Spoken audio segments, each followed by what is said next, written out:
Thanks to the sponsors for helping make this event awesome and more affordable. It would be about twice the price for the ticket to come here if it weren't for the sponsors. Go talk to them, shake their hands. They want to meet you. That's why they're here. Interviews for programmers are notoriously bad. I've got 2 quick stories of interviews that I've been subjected to that I'd like to share with you. Amazon once interviewed me. I wasn't ready for the job. That's fine, whatever. And it was the screening call, and they asked me about Big O notation. They're like, hey, how would you measure the Big O notation of this function I'm going to describe to you over the phone? And I'm like, actually, I was MIS, not CS, so I don't know what Big O notation is. Sorry, I can't answer that question. And they're like, well, if you had to guess, what would you say? I don't know. There's no guessing about a formula. It's obviously a thing. And all you said is Big O, so I'm thinking illicit things. I don't know. That's a bad interview question. It told them nothing, and they could have, twisted it and had like an escape route, but they didn't.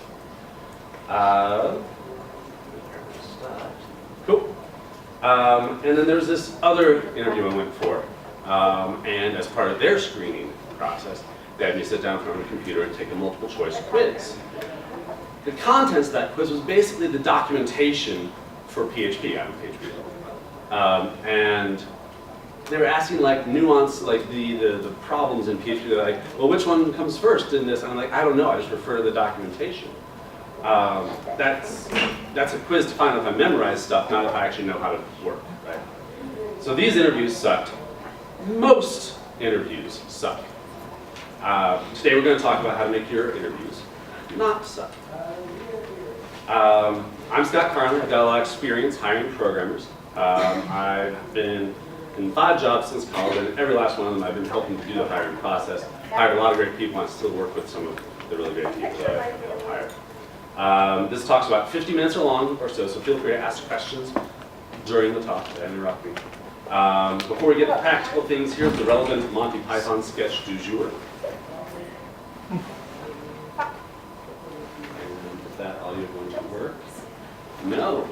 They downgrade this to a VGA, so you can't hear them. We're going to have to skip the videos. I can't even turn up the volume. Okay, well, this is a video, and it's funny. It's another example of a bad interview and questions that lead nowhere. On to the next. We just got more time for questions. Behavioral interview. Behavioral interview is misused. Traditionally, interviews have been geared towards evaluating soft skills. Where someone will ask questions like, tell me about a team project where you had to work with someone difficult. Okay? This question tells you if the person has dealt with terrible people before. Spoiler, they have. The story that they tell you will eventually be some sort of whitewashed version where they come out as the knight in shining armor every time. They're always the good guy. The other person was the bad guy, and they had to deal with them. So another bad question I've heard before: where do you look for inspiration? Unless you, as an interviewer, are feeling particularly uninspired, this does nothing. This turns into a do they read the same blogs I do kind of question, and that leads to homogeny. That's not good. We're all over the place. Or the classic, what is your greatest accomplishment? Which reminds me of the Colbert bit, George W. Bush, great president or greatest? What we today want to take away from behavioral interviewing is that we want to use open-ended questions. That's kind of the foundation that behavioral interviewing is on. And preferably questions where the candidate has a story that they can tell. With tech people, we care not just about the soft skills, though we care a lot about the hard technical skills. Trouble with this is many people can fall into the tech fact question trap. If you can Google the answer to the question, it's a bad question. Because we have Google in our daily lives. There's this concept called transactive memory that was first proposed by Daniel Wegner in 1985. And here's a quote: transactive memory systems are a mechanism through which groups of people collectively encode, store, and retrieve knowledge. Transactive memory was initially studied in couples and families where individuals had close relationships, but the concept was later extended to teams, larger groups, and organizations. Institutional knowledge is probably the more common term for this. Wegner didn't stop in 1985. In his 2011 study on how this relates to the internet, he asked participants to copy 40 memorable facts onto a computer. For example, an ostrich's eye is bigger than its brain. Half of the people in the experiment were told that their work would be saved on the computer. The other half were told that it would be erased. They found that those who believed the computer had saved the list of facts were much worse at remembering. They found so how pronounced is the transactive memory effect? These graphs are for the next experiment regarding storing facts in a location. 17% remembered what the fact was and what folder it was stored in. 11% remembered the fact but not the folder. 30% only remembered the folder, and 38% remembered neither, meaning they would need a search engine to find it. The point is, 68% of people forget the fact as soon as it's in the computer. And that's just human nature. That's we store memory other places. So asking quiz questions is not going to be useful because it is not a measure of the breadth of knowledge that someone has. It's just how sharp their short-term memory is, basically. And these slides are going to be available online. There's links to that study and some other stuff in here, and there's going to be links throughout the presentation on stuff you can download. Another thing I don't like are gotcha brain teaser questions that don't test your creativity, ability to think outside the box. They test if you can think in one very specific, less intuitive box. Even if they get it right, is that something that would turn a no hire into a hire? Probably not. A no hire is already a no hire. This whole thing is a filtering process. So let everything be a filter that should be. There's also the extrapolation brain teaser. It's now a template. People are probably aware of this one. How many piano tuners are there in New York City? It's interesting, but perhaps formulaic. And actually, I now have heard people doing the reverse of that and asking that kind of question and saying, well, you should just go look it up. Don't try and guess. It's all just terrible. Like these patterns that we fall into, they're like cargo cult. We do them because other people do them, but they aren't actually giving us the value that we're looking for. So the best version of these brain teaser questions that I actually liked was how might you design a program that lets people play Monopoly with each other over the internet. I've seen it poorly administered before, but properly administered, it's amazing because it actually gets into design patterns and how you break down complex things. And there's a great blog post from Reginald Braithwaite from the links that you can look it up, and it's a mile long. It's so fun.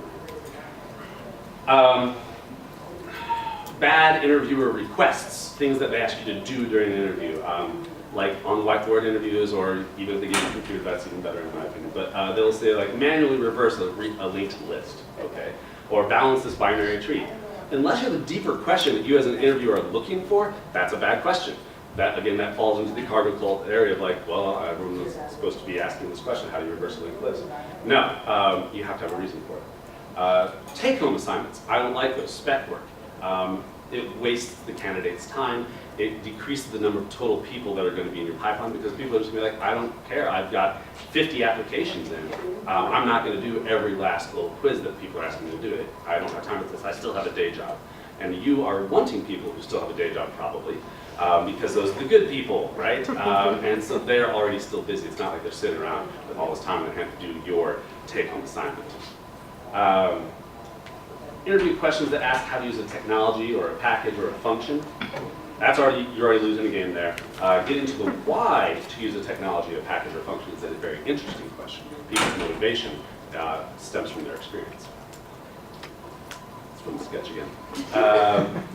Real-world project problems are better at telling the candidate what the code base is like than telling the interviewer what the candidate is like. So if you say, well, we recently had this ticket, let's send the relevant files to them and see if they can solve the ticket the same way that we did. That doesn't really answer much of the question for you. A trial employment week wastes the company's time. You're trying to narrow the field, and are you going to bring all 5 candidates that are in the top 5 in for a trial week? No. If you must have a release valve for a bad hire, make it 3 months, not 1 week. Now, flip side of that, I did have a good experience once with a candidate who wanted to come just hang out for a half a day to understand what she's right here, to understand what the company's like, what the work's like. That was really beneficial, I think, for everybody. There's a lot of steps in hiring people, and I'm going to be going through some of these. Today we're going to go through the 2 interview segments, just the screening and technical interview, but that's the rest of the stuff, and it all comes into play. As with any endeavor, it's good to know what you're shooting for. Making those decisions up front makes shaping the rest of the process easier. Putting things in your advertisement like 10x Dev, Ninja, Rockstar, Wizard, those aren't goals, they're poorly chosen buzzwords. Skills. You might be wanting to frame your job posting in the format of what skills you're looking for. With a generalist who can write WordPress plugins, who can slice PSDs, manage hosting, and tying to APIs, okay? Or maybe you're looking for an expert in Laravel Cube jobs. The point is you should make these decisions of what you're actually looking for before you go out and start the process, because you use that information to shape the rest of the process. Maybe you're looking for a developer of a certain style. Maybe you want a defensive coder that loves 100% test coverage. Maybe you're looking for an offensive coder that will ship first and ask questions later. Both are valid decisions. You just need to know how you're going into them. You can make purposeful questions once you have all that information. I started out using the terminology when putting together this presentation, the question behind the question, when talking about the questions you're going to ask. But then I realized that QBQ, exclamation point, is a book about dysfunctional organizations and whiny employees. So I started Googling for a better terminology than question behind the question. I searched for interview 5 whys. It led to an interesting proposal to 5 hows. I'll mention that later in the speech. The purpose behind a question brought me to a lot of philosophical questions on life. The real question brought me to this bacon book. Bacon, the purpose of life. So I'm going to go with the real question. The real question behind the question you end up asking. So you don't want to ask an interview question without knowing why.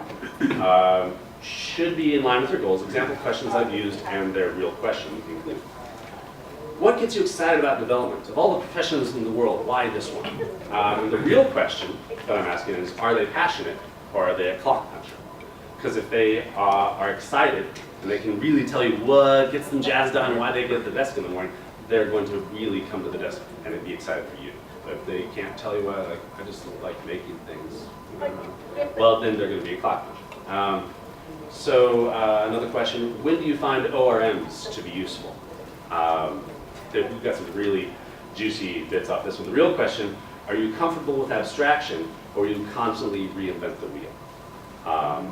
Had people give some really outlandish things that ended up being the filter why we didn't hire them, because their answer was just so not in line with what our values are, what our code should be. Question: tell us a bit about your existing deployment and development process, and what do you think about it?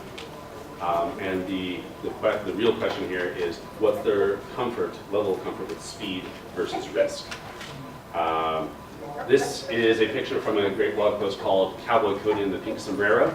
And I just love to talk about this one. It's in this one company, every time you have to go do something in a risky area, whether it's hotfix being deployed to production or whatever, you have to put on a pink sombrero. And everyone in the office comes and stands around that person and just stares at their computer and like helps them not make mistakes and not blow up production. And so this gets to the whole, like, what's your level of comfort with risk? So the screening interview, there's 2 interviews, right? The purpose of the screening interview is that on paper this person looked good, they applied, you want to talk to them more. So it's time to start the relationship formally. I recommend, if you're not able to do it in person, which would be a little silly I think for a screening interview, actually use, is there a way to turn off that audio over there? I'm not sure. I don't care, I've got to do this, I'll talk about it. So video conference if at all possible. When you've got people on the phone, you don't get the context clues of how they are acting, but when you have video conference, you can get into that. So Skype is good. But if you can't, audio will do just fine. Interpersonal soft skills are much easier to recognize when you get all the communication cues, not just their tone. And if you're going to be in a long-term relationship with this person, because this is dating, right? Yes, you want to get all the context clues. There we go. What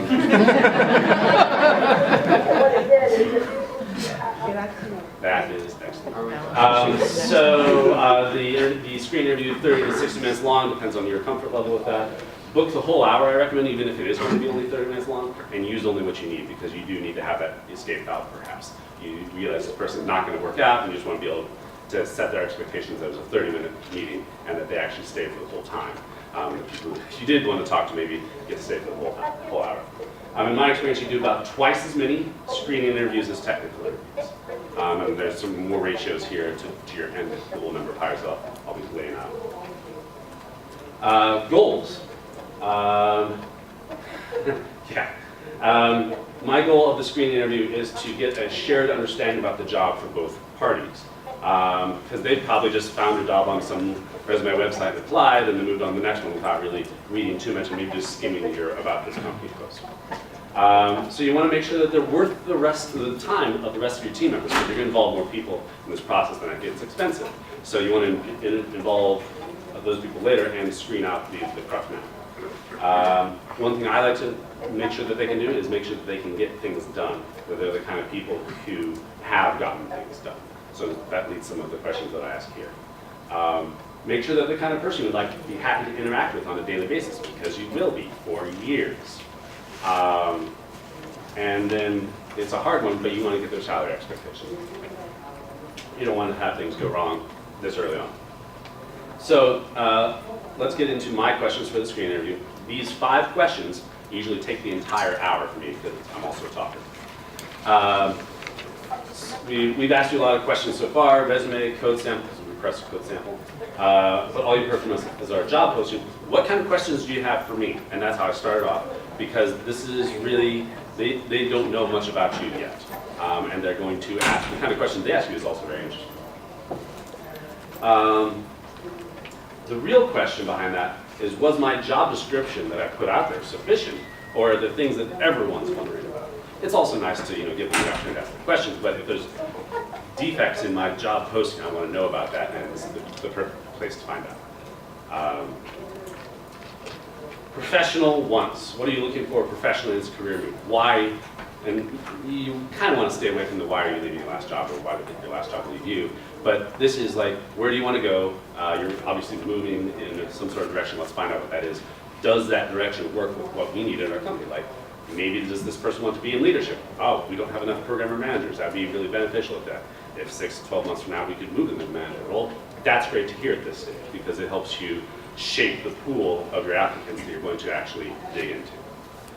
Or maybe they just want to be like a really great coder. That's also good to know. But this is the start of the question that you get to ask ongoing throughout the relationship of being a manager of this person, is how can I help you in your career? And you got to start right off the bat to let them know this is something you value as well. Another question, my notes here. Do they value the same things that we do, from technology to processes to purpose to workplace tone? That sometimes comes out in their response to this question. Some bonuses that come out sometimes they will indirectly air their previous jobs' dirty laundry in the form of a question. They might say, do you give people autonomy, where they were previously micromanaged in some sort of way? And sometimes when someone has been micromanaged, sometimes it is because they needed to be micromanaged. Not all the time, but it's at least a nice little red flag to start thinking about. Does this person seem like someone who needed to be micromanaged? And sometimes they let you know right off the bat that they're arrogant. I had a guy recently say, I'm looking to share my exorbitant experience. You're not going to fit in here. What did you own at these jobs? The real question here is, are you able to get things done? Are you going to solve problems proactively for us, or wait to be told what to do? Are they going to take responsibility for the problems that they are presented with? If they can't say what they've owned, that means they were a passive employee at all their previous jobs. And if they say, I've not really owned anything, or they struggle with the question, you might say things like, well, what do you want to own at this job? Just to give them another shot at it. But if they don't have a good answer, that means they're going to be passive. Then these are kind of like the I have to ask things. This is like a soft background check. We actually don't do background checks when I come, but that's nice to ask. You get some interesting answers sometimes. Do you need 2 weeks notice? I always encourage people, if you are in a place where 2 weeks notice would be expected, violence, take it. Don't try to say, yeah, I'm going to get out early for you. No, that's not. That's actually bad. There's no real questions here. These are very straightforward questions. And by the way, if you ask one person about convictions, you have to ask everyone about convictions. So if you miss it on that first screening interview, you can't ask that anymore. Employment law is very clear about discrimination, and so you have to be very consistent on this kind of stuff. Let's see how that click yet. Click, click, click, click. And there's 17. Okay, one back. Okay, compensation. Before asking about money, I advise you to go over your benefits package. It's standard. The salary is usually the only negotiable part. So let's make that negotiation clear. It's all about the money. Let's not confuse the issue. People often try to negotiate on vacation or 401k matches or something. That is a pain in the butt for HR. They're probably going to tell you no. So just make it clear, if there's a negotiation, it's going to be about salary. Here's all of the other things first that are not negotiable. Now let's talk about salary. So the real question is, what do you need to be happy here? You don't want to get to the end of an interview process just to find out you can't afford someone and that they can't be satisfied by you. Warning, in 4 jurisdictions so far, you can't ask about what somebody's currently making. It propagates forward kind of practice discrimination of previous jobs. It's quickly becoming illegal, so the negotiation dynamic is getting even more volatile than before. And because of those 4 situations, and I expect that law is going to get passed in more and more jurisdictions, just don't ask about previous salary. You want someone to be happy with you, so you just ask them what they need to be happy. The 4 are New York City, Massachusetts, Puerto Rico, and Philadelphia. Cannot ask that, but I expect it's going to come more. I read this morning that California just5. passed. 5 it is. And now my slide advancement is once again not working. As with any negotiation, do not anchor first. Do not anchor first. Do not anchor first. As a hiring manager with multiple candidates applying for your one job, you are in the driver's seat. Ask, what do you need to come work for us? And then wait, silently. Do not anchor first. If they hesitate, suggest that they can give a range, but do not anchor first. Do not anchor first. It's uncomfortable, but don't anchor first. My goal in all of this is to make sure that I'm able to satisfy people's needs. Security, autonomy, mastery, and purpose. If this is the first time you heard about autonomy, mastery, and purpose, I highly recommend going and look it up. Dan Pink has some videos. He has a book. It's called Drive. And it's kind of my philosophy on management. Really love autonomy, mastery, and purpose. And while you're at it, Simon Sinek's Golden Circle, also a really good video. The security bit that I tacked on front, autonomy, mastery, and purpose, is something I like to tack on front. You can't have masterful developers acting autonomously purposeful if they're worried that they could be making more somewhere else, or worried that you're not fighting for raises for them. So that's some homework for you. There's links in the notes again. If their salary expectations are in your expected range, great. You can say things like, that sounds like something we might be able to work with. Thank you. Move on. You write it down first. If they come in lower than you expected, even better, because when you do go get to hire them, you give them a little bit more than they were asking for, and you have won their loyalty. That's the kind of employee you really like to get. But what if they come in higher than you were wanting to pay? You've got some options, and they're all different layers of awkward. Drive a bargain. Once you've heard theirs, you can share your range after they've anchored and say, well, we only have 60 to 80 to work with, and see what they say. If they walk, they walk. It wasn't going to be a good match anyways. Let them walk. You've got more applicants. Talk about raises. Let them know that they'd be coming in near the top of that position's salary range if they came at that dollar figure. You can say, I want you to do good work and get raises for it. If you come in too high, I won't be able to give you raises for a long time. From a mathematical standpoint, it's totally illogical for a candidate to bite on this. What it does do, however, is let them know in a supportive way, that was too much, but I still care about you as a potential employer. Lastly, you can set expectations. You can say, that's definitely higher than I was anticipating for this role. If you're able to bring that level of value to the company, that's great, but you're going to have to really prove it to me that you're worth it. you're gonna have to knock my socks off at every stage of the interview process, and we're gonna have to go dig for more out of the kitchens, but you better be able to deliver. You're making a promise here. You better live up to it. Apparently, every time I talk, it decides to disconnect from my laptop. So I'm gonna stop using this. There. Set expectations for the next step, because you've got your salary range and everything's happy, you're moving on. Thank them for the time and say goodbye. During this whole process, take copious notes. If you didn't take notes during it, take notes right after. You need to catch this while it's all fresh. You're interviewing a lot of people, you're going to get wires crossed. Write down everything you were thinking. If they're a hire right now, like, yes, this person's great, I'm excited I got to talk to them, continue down the process. If they're anything less, including a maybe hire, stop. Your time is valuable, you've got more applicants. This is explicitly a filtering process. You've got a lot of applicants and probably 1 to 2 maybe slots to open. Let the filters do their job. Don't be shy. It's not personal, it's business, right? So just get down the number of people, because also managing the contact of that number of people, you want to be a good person responding to emails and keeping people updated. You don't want to manage 50 applicants who went, well, I would not do screen interviews with 50, but a lot. You got to limit the amount of time you're investing in this interview process too, because it's super expensive. Great, so we finished the screen interview. We've got some people who are really excited about talking to them, so we're going to move on to the technical interview. Scheduled for 60 minutes, use the whole time. Regardless if you run out of questions, use the whole time. From my experience, you'll do 2 to 3 times as many technical interviews as there are seats available. So let's say there's 1 seat available, you're going to do 2 to 3 technical interviews. And if you use the previous multiplier, that means you're going to have 4 to 6 screening interviews for 1 slot. You can up to that ratio a bit if you want to, but that's what I find to be very beneficial. I like to involve 2 to 4 other people from my team in this interview. They may not get to ask many questions each, but after the interview is over, you want multiple people to have agreed that this person is a great person to hire. The consensus, different people will be listening for different things. I consider it akin to pair programming and or code reviews. This is an interview or a pair interview.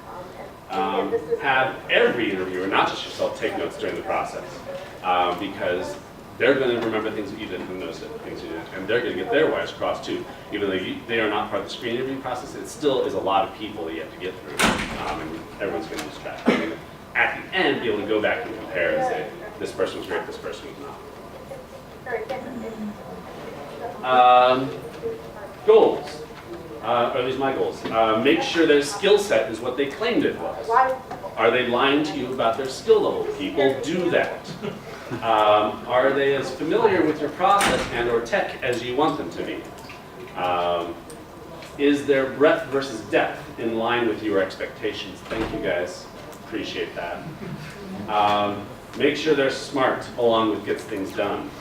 There's a book called Smart and Gets Things Done by Joel Spolsky. That's why it's Smart and Gets Things Done. Are they capable of thinking through a hard task? These are some of my goals for the technical. For me, these goals translate into a couple simple phases. So people introduce themselves, us first, candidate second. About 30 minutes of our questions from the question bank, way more than you'll use. Have them ready, because you're going to want to pull different ones for different people.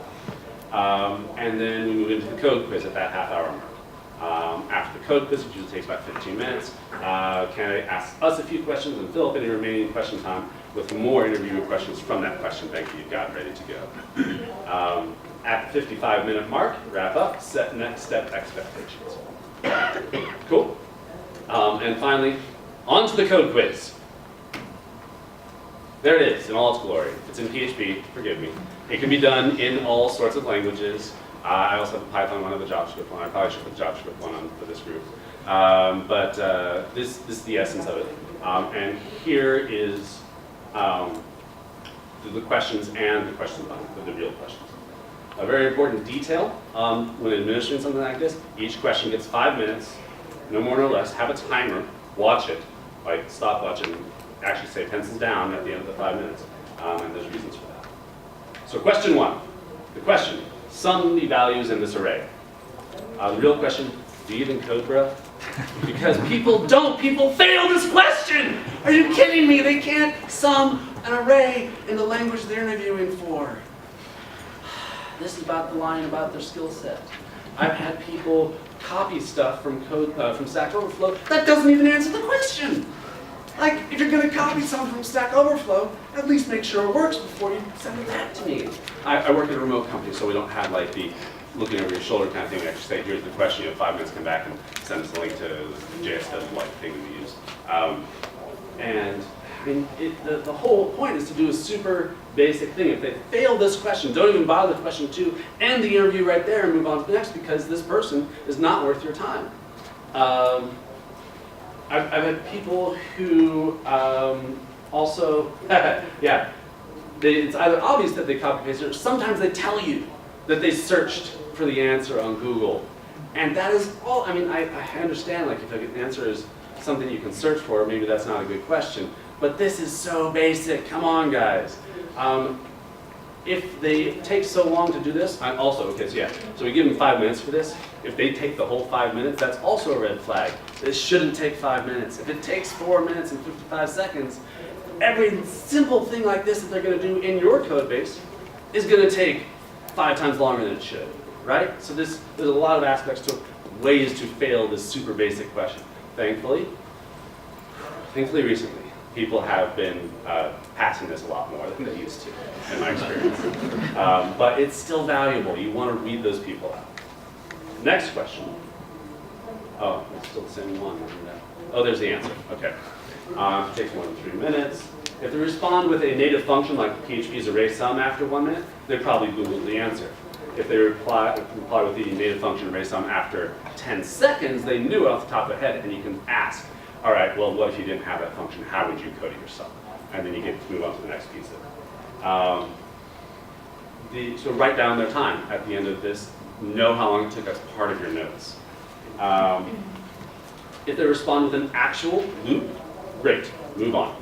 If they get fancy and pull out an array walk or some sort of iterator or generator, great, doesn't matter. Fanciness, there's no points for fanciness here, move on. Question 2. Again, it's another 5 minutes.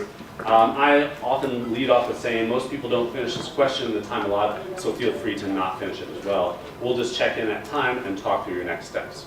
You put the cap on this because it could go on forever if you let it sometimes, and you've got a limited amount of time to learn how these people think and what's going on between their ears. So the real question, the question here is how can you uppercase the names that are in that array? And the real question is, can you handle abstraction with ease? In this case, recursion. Recursion itself is an anti-pattern, so a lot of people don't have a lot of experience with it, but that's why I think this is a good challenge. If you choose to do a different kind of challenge question, that's fine. I encourage you to have it both center around, can they handle abstraction? Because there's procedural and abstraction, right? And procedural is super simple. Abstraction is where you find out if they are worth their salt. Relevant XKCD. Party enters the tavern. No recursion. Okay, so it's a recursion joke. There's another relevant XKCD in which they're talking about train scales and how it's about building HO scale models in your basement, and then how you have to build the model in your basement, and the model of the model of the model in your basement, and so on. It's impossible to nest more than 6 HO layouts before you get down to the atomic scale. My favorite recursion joke. Love it. Love it. It's been around for years. Shit. Shit. Okay. That's enough. Back to the code quiz. The real question, uppercase the values in the nested array. Can you handle abstraction keys in this case? Shit. Okay, so this book was the one I referenced earlier, Smart and Gets Things Done. We're asking about recursion. Jumped ahead of myself. Joel Spolsky. It turns out Joel Spolsky, this book, I must have read some of the blog posts that built this book long ago, because I've incorporated a lot of the stuff that he says into this process that I'm sharing with you today. Definitely worth your time to read that book. It doesn't take too long. Or just go to his blog and find search posts for images. I've come to realize, and here's a quote from that book, I've come to realize that understanding pointers in C is not a skill, it's an aptitude. For some reason, most people seem to be born without the part of the brain that understands pointers.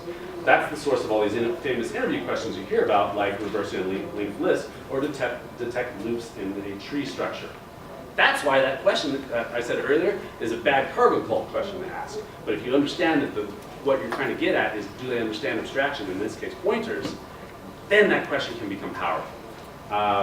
So feel free to insert that into this slot here of your interview if you want to. But again, 5-minute cap. Cool. Back to question. If they finish it in less than 5 minutes, sweet. It's a hard question. Some people do. It's great. Write down the time. Hire them. If they're still going at 5 minutes, call time and see what they've got so far and have them talk you through it, what they're thinking, what they're planning on doing next.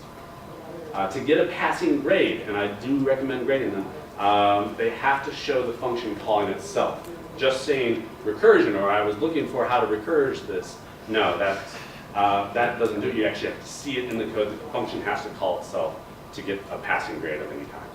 And I do, like I said, grade both these questions with a letter grade, F through A+, so that, again, later when I'm coming back and looking at my notes, I can say, oh, this one got an A-, this one got a C+. Because I don't have the time to fully dive back into their code sample and evaluate it every time I'm going through my notes. I want to have that summation of how it went ready for me.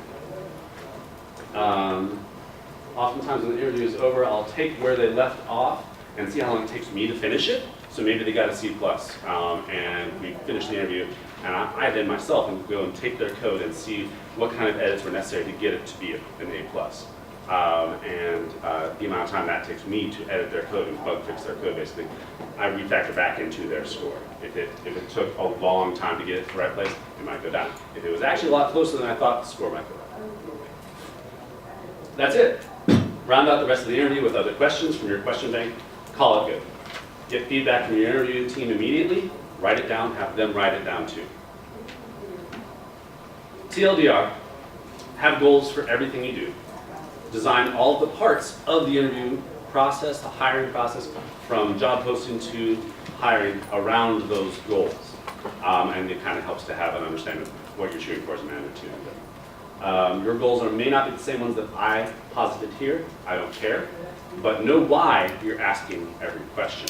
Your question bank, I often end up reordering my question bank before the start of every new process because I now care about different things than I cared about last time, or add new ones. Questions and answer session, specifically about the interviews, but we can go broad about other aspects of it next. That video was only supposed to take 3 minutes, so I actually have been talking a little faster than I expected. Plenty of time for questions and answers. Any questions you guys have about the interviews, technical or screening, either, that I can advise you. Yes? You mentioned in the screening for interpersonal clues, you prefer video. I'm wondering now, how do you encourage inclusion for autism spectrum disorder if you're looking so much for interpersonal? That is something I have not necessarily encountered before. I try to be as aware of my own judgments as I can be, and that's all you can do, right? And I'm not looking for a best friend. I'm looking, can someone effectively communicate? Are they, and it also gives clues to things I should be giving people a little bit of pass on. Like if they're on the phone and they're stuttering, I might be like, but if I see them and I can empathize better with them and say, I understand you're having a difficult time, you might be a little nervous, let's take a step back in this talk and make it a little more casual so that you feel more comfortable so that we can move forward. It is a richer communication medium, and you're going to get to work with this person anyways, so the part of the process of interviewing is to eliminate all surprises, right? You don't want to hire someone and then find out something about them. You want the interview process to be as rich as possible, and that's why I suggest that. So you can't, biases exist, you've got to do our best to avoid them, but rich communication is, I think, the best way to encourage all communication. And one more. Please. You mentioned relevant convictions, but you don't background check. That seems like a slippery slope for some. I have a very specific list of things that I'm considering. I don't care if you got caught smoking pot in college.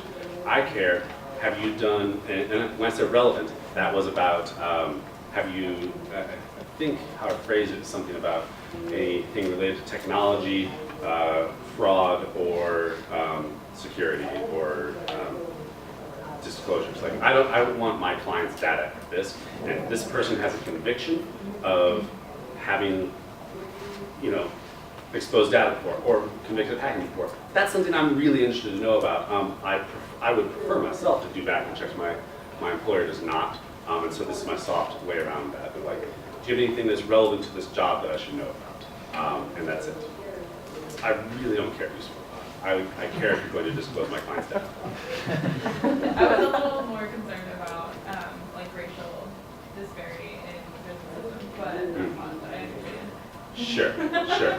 I don't care what the color of your skin is. If you're giving away my data, I'm not hiring. There's a question back here. Yeah, so I was wondering, you talked a lot about probably you do some sort of an app scrub and then 4 to 6 screening interviews, 2 to 3. What if you're working with a much smaller or like a drying up like applicant pool? If you've got 5 applicants and do you just go ahead and give more people a chance? Like how do you deal with that with a smaller pool when it happens? If I'm not satisfied with the applicant pool I've got, I double down on advertising. And that's not necessarily dollar advertising. I've found a lot of success recently visiting Slack communities. A lot of different Slack communities have a work or jobs channel and posting it in the relevant places. So like I said, I do PHP, we specifically do Laravel. It's kind of the most awesome version of PHP stuff you can do. And there's a Lara chat. And I was in there posting that job like every 2-3 days until I had enough applicants. Because people come in and out of actively looking for jobs. You want to be there in their line of sight when they start looking. Just because I posted it, just because I posted it 2 weeks ago, the guy who just starts looking, he's not going to scroll all the way up. You've got to make sure that the people actually see your posting. So I would just leave it open for longer, and unless it's like a super time-critical hire, which in software development is not usually the case, just drag it out, man. If you're not getting the people you want. Because, I mean, you could lower your standards, I suppose, but I think the purpose of an interview process is to filter out people you don't want to work with. Well, so I was going to follow it up with you. I guess maybe I'm just curious, how do you do sort of the app scrub before you get to the screening interview, like the first phone call? Because I don't know, I've always sort of felt like there's a decent chance where you just look at someone's resume and throw it in the trash because it just didn't really appeal to you, and then like you might actually be missing some sort of diamond in the rough. Do you open up? Do you lower like one set of standards, keep others higher? Well, I think it comes back again to the goals of your hiring process. You're looking for a specific skill set probably, and you're going to dive into everyone who comes to you to find out if they have that skill set. And I don't think that, honestly, I don't like resumes that much. They're too wordy and not very useful in my opinion. But you gotta communicate stuff somehow. LinkedIn's super easy to scan. I like things that are easy to scan, right? Not like physical scan, but like visually scan. Like, okay, I found the information I'm looking for, skills, keywords that are in your descriptions of things that, like, I'm looking for a DevOps guy. Do I see any technologies here that imply that you have something related to DevOps experience? Great, next round or something, or at least you pass this portion of the filter. So when I look at submissions, the resume, I look to see if they have a LinkedIn profile listed there, I look to see if they have GitHub listed there, and any other sources of information that I can start to better understand what this person's been up to. Because resumes are so formal and whitewashed of like just anything that's descriptive or rich. And I want to understand what this person is here for, because I want to see if they're going to help me solve my problem. So I actually invest a lot of time into that first round of screening people out. I open up all the links that they send me. I've got like 7 tabs open sometimes, and try to understand, okay, what's this person been up to, and do I value what they have, is that going to be valuable to me? So I dig in deeper there perhaps than most.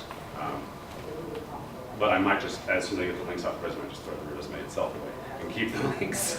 That's just me. Other people love the resume. Some people love the cover letter. I think the cover letter is a great opportunity to share your personality with the hiring manager, because it's boring. It's boring looking at LinkedIn all day. Come on. And if I can understand a little bit more about you, before having to like read your code samples. That'd be great. So the screen, I do that round of stuff, and then the people that I think might stand a chance of having what I need, I ask them for code samples. And I get, and that's super time intensive, because then you have to not just, you have to like request their code sample. There's specific ways that I suggest suggesting code samples as well, I'll get to that in a second. But then you actually have to dive into their code, get inside their head, understand the structure of what they were trying to do, and then make the judgment call, was that a good way to do that? Again, it helps to have standards of what you are looking for. Like, I care about now solid code. I want your code to be solid. And if it's not, that's going to be a problem for me, probably. Unless you're pulling off some amazing technical feats, that's great. But solid's like the first thing on my list of things I look for in a code sample. When requesting a code sample, you will get too many variety of not useful things, and in my experience. So I have to be very explicit, like, I'm looking for a small set of class files zipped up and sent to me, because I don't want to go to your GitHub. Just don't send me to the GitHub page. You've got 17 or more projects there, and they're large projects. I don't know which part of this is interesting. I don't care about your views, honestly. I don't care about your controllers, honestly. Point me to the interesting part. Let me know what that is. And if you can't zip it up and send it to me, maybe it is on your GitHub, just describe these are the 3 files, and these are the functions in those files that I should actually start paying attention to. Sure, I'll branch out and understand a little bit more of the structure from there, but give me a starting point, because it's so time consuming. And there have been people that have gotten their code sample, looked at it, tried to understand what was useful about it, and ended up talking to them in a screening interview anyways. And even though I didn't like really love their code sample, and they pointed me to the much better part of their code sample. Oh, that's cool. Okay, cool, awesome. It's just like a resume. You have to like pick and choose what you want to share, and make sure it's digestible and impressive, right? It doesn't even have to be fancy. It just has to be good. Because what we do, we write code all day, and it doesn't all have to be fancy. It just has to be good. So the code sample you submit should be reflective of that, and should seek out them. Yes? So you talk about the real question, that makes a lot of sense.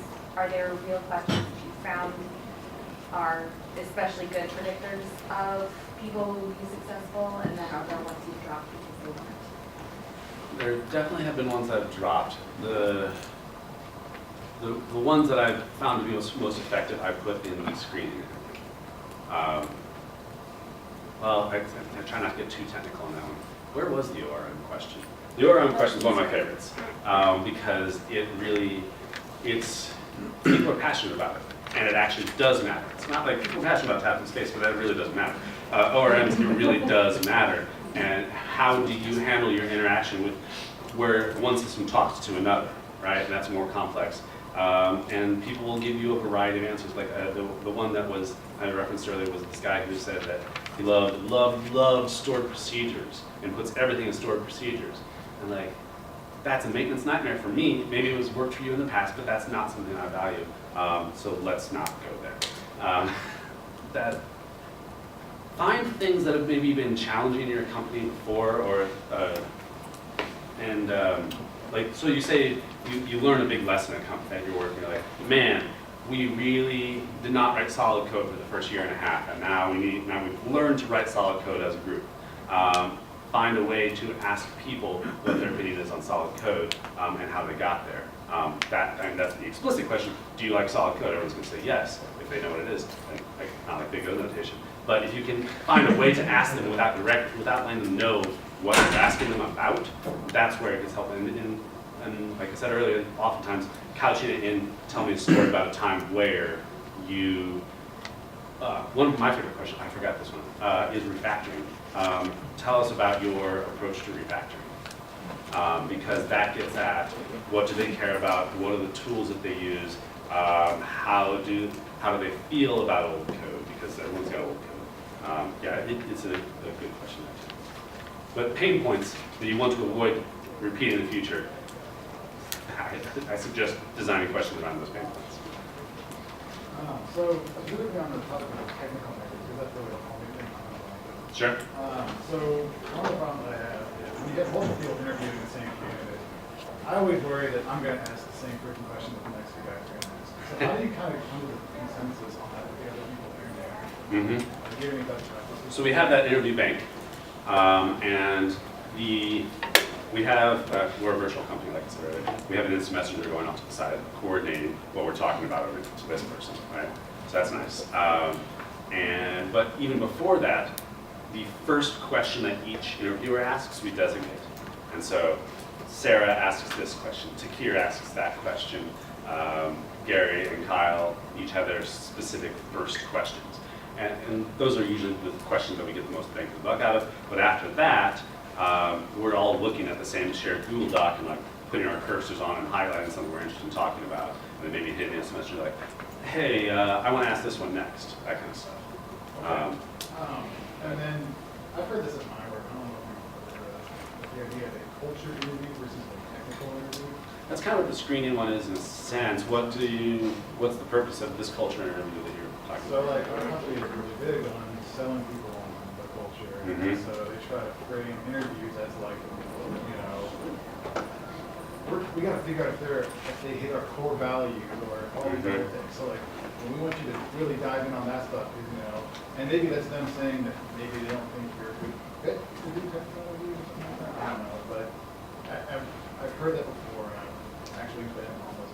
Well, the question in the screen interview about what are you looking for professionally, I think gets to that question. Are they looking for the same things that your company is looking for? And you can, what are their goals? What do they look for in a company? I mean, you can ask that. What do you look for in a company? And they could say, I value a place where continuing education is important, and I value a place that sends me to conferences and all that kind of stuff. That you can ask leading questions, fine if that's what they want, or maybe they value something else. Maybe they're just in it for the money. Maybe they're in it for the discovery, but they don't want any continuing education. They just like to dig, and whatever. I consider the screening interview kind of like the culture interview. It's the soft one as opposed to the hard technical. Because you do have to have both sides. Yeah. Any other questions that people have? Slides are up here. I shouldn't mention this, I suppose. I'm giving another talk in 2 sessions over there. Those slides are also up here. Please come to that talk. It's a good one. One of my favorites. Any other questions about interviewing or applicants or anything that I can help you with? All right, thank you very much.